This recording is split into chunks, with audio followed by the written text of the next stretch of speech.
সুপ্রিয় দর্শক মন্ডলী, স্বাগত জানাচ্ছি universal medical college and hospital limited আজকের সংবাদপত্রে। দর্শক মন্ডলী, আমরা আজকে সংবাদ ভাষ্য শুনবো সিনিয়র সাংবাদিক মিজানুর রহমানের খানের কাছে। মিজানুর রহমান খান, আপনাকে স্বাগত জানাচ্ছি স্টুডিওতে। ধন্যবাদ। আজকে দৈনিক ইত্তেফাকে যে শিরোনাম, তাতে দেখছি উপাচার্য নিয়োগের নিয়ম না মানার প্রবণতা, কিছু রাজনৈতিক দল দেশের সন্ত্রাসবাদের পৃষ্ঠপোষকতা করছে বলেছেন প্রধানমন্ত্রী।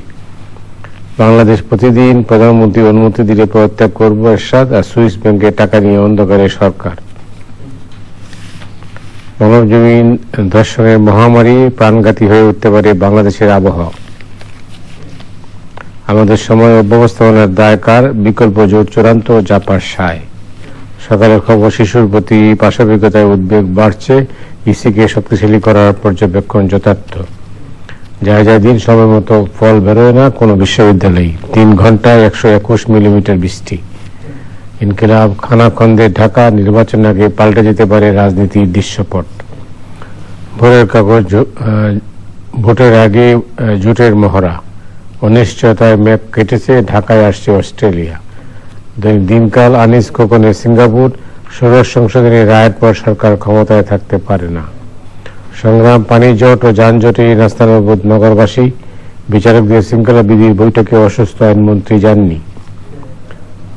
করতোয়া, প্রতি বছরই বাড়ছে পশুর দাম, কমছে চামড়ার। আওয়ামী লীগ বিএনপিতে মনোনয়ন প্রত্যাশীদের ভিড়। Friday independent, OIC supportive of Rohingya relocation.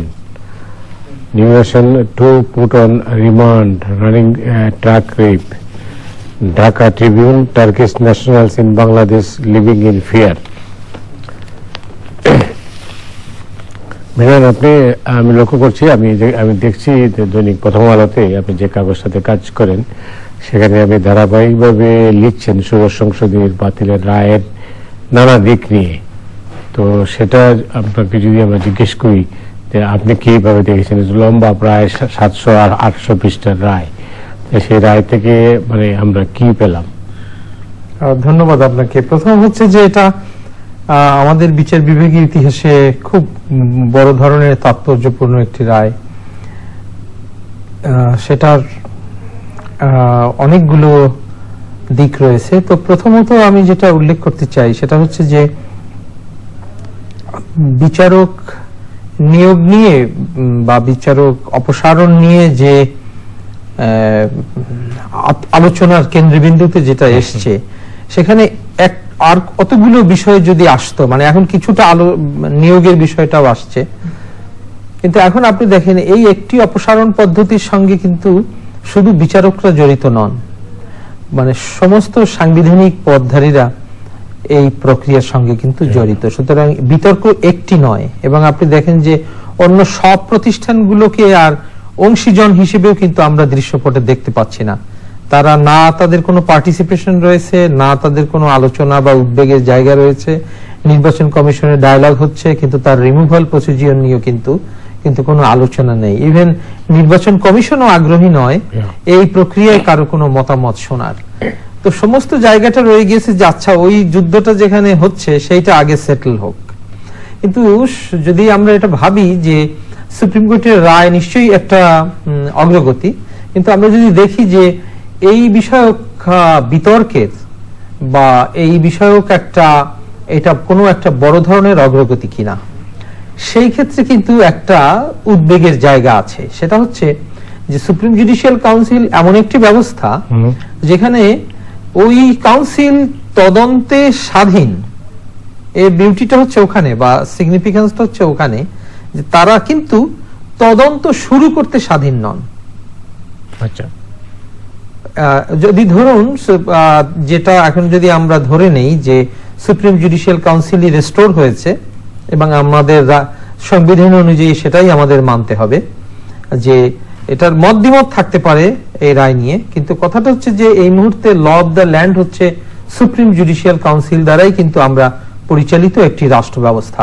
সব সাংবিধানিক পদধারীরাই এখন কিন্তু সুপ্রিম জুডিশিয়াল কাউন্সিলের আওতায় রয়েছেন, যতক্ষণ না এটা আবার অন্য কোনো আইন বা সুপ্রিম কোর্টের রিভিউতে এটার অন্যথা ঘটে। তো সেই জায়গা থেকে আমি বলবো যে ওখানে একটা বিধান রয়েছে যে আপনি যদি মানে কোনো কারো বিরুদ্ধে যদি কোনো অভিযোগ আসে, তার উপরে কিন্তু আপনার প্রধান বিচারপতি এবং পরের দুজন যে সদস্য রয়েছেন তারা কিন্তু নিজেরাই উদ্যোগ নিতে পারবেন না। এটা প্রধানমন্ত্রীর অনুমোদনের, পূর্ব অনুমোদনের দরকার হবে। অর্থাৎ যেটা আমরা দুদকে দেখেছি যে স্যাংশনের পূর্ব, আমরা ওইখানে তো লড়াইটা দেখেছি যে আগে স্যাংশন লাগতো উপসচিব এবং তার উপরের, এখন যেটা লাগে না। এখানে কিন্তু এটা যে আপনি যে কারোর ক্ষেত্রে তদন্ত শুরু করতে আপনি প্রধানমন্ত্রীর পূর্ব অনুমোদনের দরকার হবে। সুতরাং সুপ্রিম জুডিশিয়াল কাউন্সিল সর্বতোভাবে একটি খুবই সুষ্ঠু একটি ত্রুটিমুক্ত একটি ব্যবস্থা সেটি কিন্তু বলা যাচ্ছে না, এর ইমপ্রুভমেন্টের দরকার আছে। একটা বিতর্কের অবসান আমরা রায়ের আলোকে পেতে পারি যে এটি পার্লামেন্টের কাছে থাকবে না, সুপ্রিম কোর্টের কাছে থাকবে, সেটা কিন্তু এই যে জায়গাটা আপনার কিন্তু এখানে একটা নতুন, এখানে কয়েকটা নতুন দিক আসছে, সেটা আমি বলি। সেটা হচ্ছে যে এই আমাদের দেশের ইতিহাসে এই প্রথমবারের মতো, এটা হয়তো ভেবেই তারা ওটা করেছেন এবং আমি অনেকদিন এটা লিখেছি, আপনার এটা কানাডায়, ব্রিটেনে, আমেরিকায় আরো 100-150 বছর আগে তারা আইন দিয়ে করেছে। অর্থাৎ হচ্ছে যে অনেক সময় অনেক অভিযোগ ইমপিচেবল হয় না, মানে আপনি কোনো একটা অভিযোগ আসলো সেটাই অমনি সাংবিধানিক পদ্ধতিদেরকে বিদায় দেওয়ার মতো না, কিন্তু একটা ক্রেডিবল ইনকোয়ারি হওয়া বা একটা অভিযোগের একটা তদন্ত হওয়া, তো সেইটার ক্ষেত্রে কি করেছেন তারা, এবং এই ক্ষেত্রে কিন্তু 7 জন বিচারপতি একমত হয়েছেন দুটো ব্যাপারে। একটা হচ্ছে এইটা মৌলিক কাঠামোর পরিপন্থী, বিচার বিভাগের স্বাধীনতা হচ্ছে মৌলিক কাঠামো এবং সেই মৌলিক কাঠামোকে 70 অনুচ্ছেদ সাপেক্ষ যে পার্লামেন্টের কাছে এই ক্ষমতাটা দেওয়া হয়েছে সেটি বিচার বিভাগের স্বাধীনতাকে আঘাত করে। সুতরাং এইটা সংবিধানের পরিপন্থী হিসেবে এই বিষয়ে সবাই একমত হয়েছেন। আর একটা বিষয়ে একমত হয়েছেন যে আচরণবিধি যেটা আগে ছিল সেই আচরণবিধিটাকে পুরো রিভাইজ করা হয়েছে। তার মধ্যে কয়েকটা উল্লেখযোগ্য দিক হচ্ছে যে এখন যদি কোনো অভিযোগ আসে, এখন এখানে একটা খুব ইন্টারেস্টিং ইন্টারপ্রিটেশনের বিষয় রয়েছে এবং আমি আশা করি যে আমাদের সিভিল সোসাইটি এবং অংশীজন, মিডিয়া, আমি সবার দিকে এই পয়েন্টের দিকে দৃষ্টি আকর্ষণ করি আপনার অনুষ্ঠানের মাধ্যমে, কারণ এটা খুব মোস্ট ইম্পর্টেন্ট জিনিস। একটা আমাদের দেশের একটা সাংবিধানিক ব্যবস্থা থাকবে, অথচ তাদের কারোর বিরুদ্ধে কোনো অভিযোগ হলে সেটা কি প্রক্রিয়ায়, কে কোথায় অভিযোগ করবে, কে শুরু করবে, তার কনসিকুয়েন্স কি হবে, সেটা জনগণের কাছে একেবারেই ধোঁয়াশাচ্ছন্ন থাকাটা কিন্তু একটা ভালো কথা নয়। এখন এই ক্ষেত্রে আমরা একটা লাইট পাচ্ছি যে এই ক্ষেত্রে বলা হয়েছে যে যদি কোনো কারো বিরুদ্ধে, অবশ্য এটা বলেছেন শুধু বিচারক, তো যেহেতু এটা বিচারকের ক্ষেত্রে বলা হয়েছে এবং সংবিধানের অন্য অনেকগুলো জায়গা কিন্তু দেখুন, অন্য অনেক জায়গা কিন্তু শুধুমাত্র আর্টিকেল 96 না মতি ভাই, এটা কিন্তু অনেক সিগনিফিক্যান্ট। আপনাকে এখন একটা ইমিডিয়েট একটা আইন মন্ত্রণালয়ের কাছ থেকে আশা করব যে বিতর্ক আপনারা যাই করেন, মত দ্বিমত যাই করেন, এখন ইমিডিয়েট আমি আবেদন জানাবো যে যাতে তারা দ্রুত রায়ের আলোকে একটি সংবিধান পুনর্মুদ্রণ করেন। কারণ সেটার ইম্পর্টেন্সটা হচ্ছে আপনার এখানে শুধু 96 নয়, আপনার পাবলিক সার্ভিস কমিশনেও এই রকমের বিধানটা লেখা আছে, এখন লেখা আছে অভিশংসন, তো ওটাই পড়তে হবে যে ওটা সুপ্রিম জুডিশিয়াল কাউন্সিল, আপনার মহা হিসাব নিরীক্ষকে এটা আপনার লেখা আছে। তো এই যে জায়গাগুলোতে লেখা আছে এবং কতগুলো আইনে লেখা আছে, দুদকে, আপনার তথ্য কমিশনে, মানবাধিকার কমিশনে, এই সমস্ত জায়গার আইনগুলো পরিবর্তন করতে হবে, এই একটা রায়ের আলোকে আপনাকে আনতে হবে। এবং এজন্য এখন হচ্ছে আইনজ্ঞদের মধ্যে যদিও মতবিরোধ রয়েছে, কিন্তু আমি বলবো যে যেটা আমাদের এস্টাবলিশড এবং যেটা আমাদের সুপ্রিম কোর্ট অনুসরণ করে এসছেন, 8ম সংশোধনীর রায়ে আমরা কিন্তু 100 অনুচ্ছেদ সংসদ ফেলে দিয়েছিল, এরপরে রায় দ্বারা ওটা প্রতিস্থাপন করা হয়েছে, অন্য কোনো আইন দ্বারা করা হয়নি। তো এখন আপনি দেখেন এই যে যতগুলো জায়গা আমি বললাম, এই জায়গাগুলোকে এইটাকে এখন সুপ্রিম কোর্টের রায় অনুযায়ী আপনাকে কিচ্ছু করতে হবে না, এখন আপনি শুধু রায়ের বরাত দিয়ে আপনি এটাকে রিপ্রিন্ট করবেন। হ্যাঁ, আপনি শুধু অপেক্ষাটা করবেন যদি রিভিউ হয়, রিভিউর ফলাফলটা পর্যন্ত, কিন্তু প্রস্তুতিটা কিন্তু এই। তো সেখানে দেখা যাচ্ছে যে আমরা প্রথমবারের মতো দেখতে পাচ্ছি যে প্রধান বিচারপতির নেতৃত্বাধীন 2-3 সদস্য কাউন্সিল তারা বলছেন যে তারা যদি কোনো সূত্রে কারো অসামর্থ্য বা অসদাচরণের কোনো অভিযোগ পান, তাহলে পরে তারা নিজেরা মানে আমার এটা ইন্টারপ্রিটেশন বা আমার আন্ডারস্ট্যান্ডিংটা বলছি, আমি ভুল হতে পারি, আমার আন্ডারস্ট্যান্ডিং হচ্ছে যে তাহলে পরে হচ্ছে যে ওনরা প্রথমেই রাষ্ট্রপতি বা প্রধানমন্ত্রীর অনুমতি বা অনুমোদন বা তার পূর্ব অনুমোদন অপেক্ষা করবেন না, তারা একটা ডিভাইস বের করেছেন প্রাথমিক তদন্ত।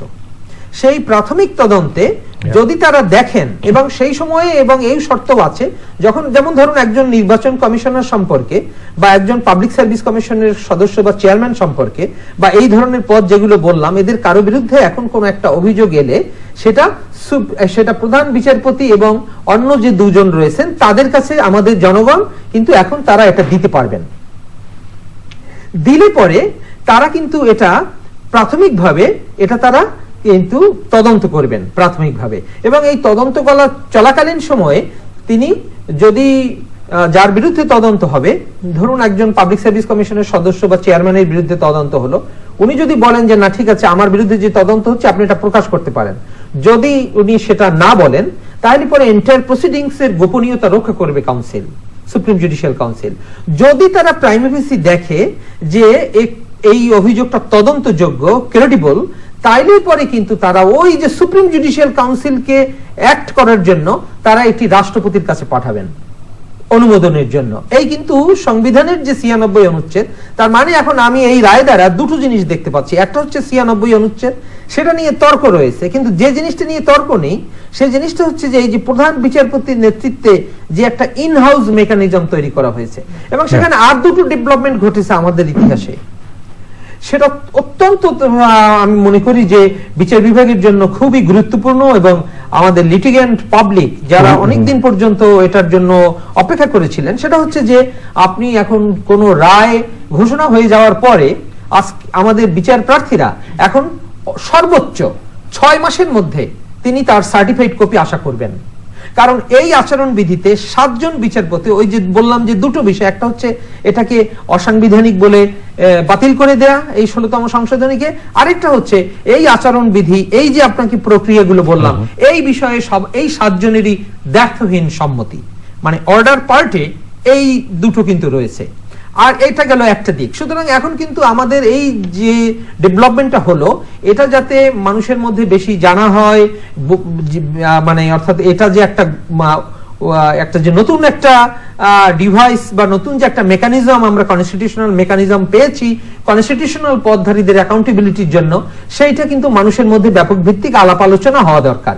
যেমন হচ্ছে যে আমি এই জন্য বলবো, খুব বিনয়ের সঙ্গে আমি আবেদন জানাবো মাননীয় প্রধান বিচারপতির কাছে যে আমরা ইতিপূর্বেও আমরা এরকমের একটা নীতিমালা বা কোড অফ কন্ডাক্ট পেয়েছিলাম ২০০০ সালে, কিন্তু সেটা ওইভাবে কার্যকর হয়নি।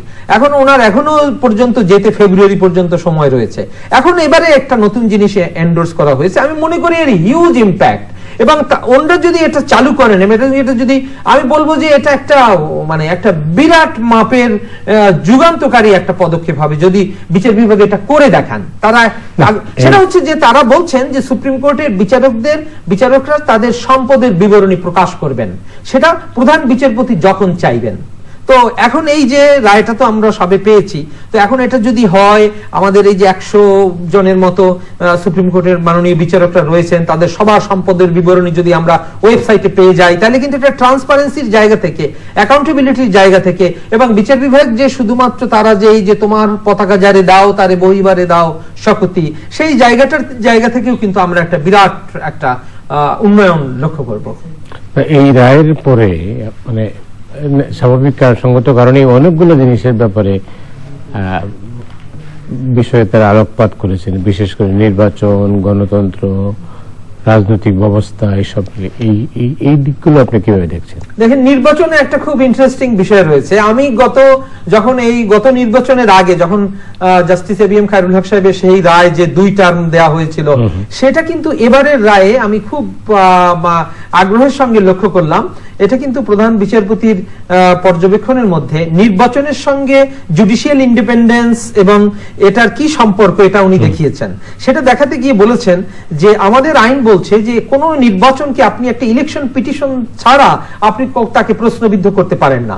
আমাদের পার্লামেন্টের কোন আসনের নির্বাচনকে শুধুমাত্র একটি ইলেকশন পিটিশন, এবং সেই ইলেকশন পিটিশনটা কে শুনবেন? হাইকোর্ট বিভাগের একজন হাইকোর্ট বিভাগের বিচারকরা শুনবেন। তাহলে হাইকোর্ট বিভাগের বিচারকরাই যদি আপনার সংসদের, যে এখন শোনা যাচ্ছে যে সিটিং সংসদরা মানে সংসদ রেখে নির্বাচন করা হবে, যেটা আমরা গত নির্বাচনে দেখেছি, তাহলে ব্যাপারটা দাঁড়াচ্ছে কর্মরত সংসদরা, সিটিং সংসদরা নির্বাচনে অংশ নেবেন, তারাই পিটিশন নিয়ে হাইকোর্টের বিচারকের সামনে হাজির হবেন, এবং তারা হাইকোর্টের বিচারক ভাববেন যে ইমপিচমেন্টের ক্ষমতাটা তার হাতে।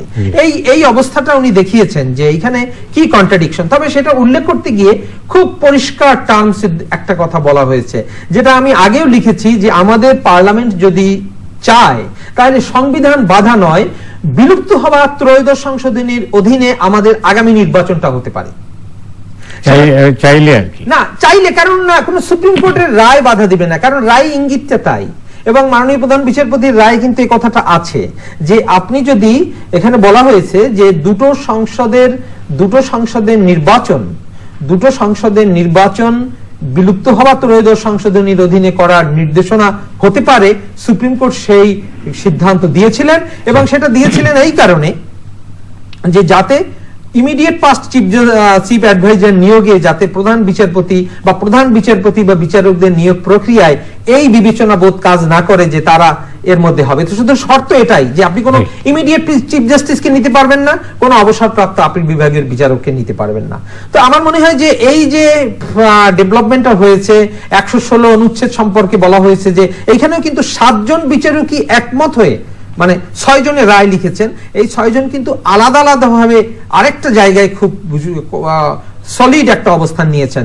যদিও পত্রিকায় বেরিয়েছে যে মাননীয় প্রধান বিচারপতির সঙ্গে তারা ডিফার করেছেন যে 116 অনুচ্ছেদ নিয়ে, বিষয়টি তা নয়। তারা বলেছেন যে এই মামলার প্রতিপাদ্য 9 বিবেচনায় তারা এই বিষয়ে মন্তব্য করা থেকে বিরত থাকছেন। তারা এক্সপ্রেসলি বলেননি যে মাননীয় প্রধান বিচারপতিকে যে 116 অনুচ্ছেদকে আইনগত কর্তৃত্ববিহীন বলেছে, এটা যে সংবিধানের পরিপন্থী তিনি বলেছেন, সে তার আগে কিন্তু ওই সেম স্পিরিটকে সাপোর্ট করে এমন আরো 3টে সুপ্রিম কোর্টের জাজমেন্ট রয়েছে।